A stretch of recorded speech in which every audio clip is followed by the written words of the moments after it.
युद्ध कोई नहीं चाहता और चाहेगा भी क्यों। पूरी दुनिया जब महामारी से करहा रही है तब एक और त्रासदी के बारे में सोचकर भी सिहरन होती है।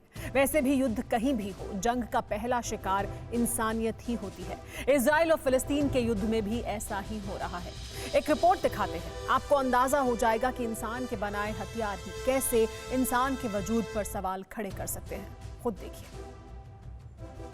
सरहद के इस पार भी, सरहद के उस पार भी, इजराइल और फिलिस्तीन की जंग में बारूद दोनों तरफ बरस रहा है। फर्क इतना है कि कहीं ज्यादा है तो कहीं कम, और दर्द इतना है कि दोनों ही तरफ बेगुनाहों की जान जा रही। इजरायली हमलों में मारे गए 2 से ज्यादा फिलिस्तीनियों में 60 के करीब बच्चे हैं, जिनके आशियानों पर आसमान से मिसाइल मौत बनकर गिरी और सब मलबे में तब्दील हो गया। लेकिन कुछ मासूमों का बारूदी बारिश भी कुछ नहीं बिगाड़ पाई। पैर पर प्लास्टर, हाथ पर पट्टी और चेहरे पर खरोंच। इस मासूम का नाम उमर है।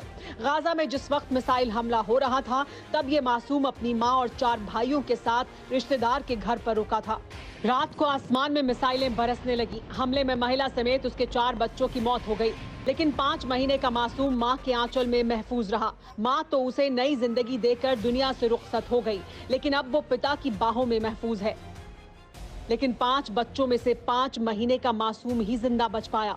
इजराइल और फिलिस्तीन की जंग में कई मासूम मारे जा चुके हैं, और ये जंग जल्द ना थमी तो न जाने कितने मासूमों को जान गंवानी पड़ेगी। अड़ी सोमवार से शुक्रवार शाम 6 बजे सिर्फ TV9 भारतवर्ष पर।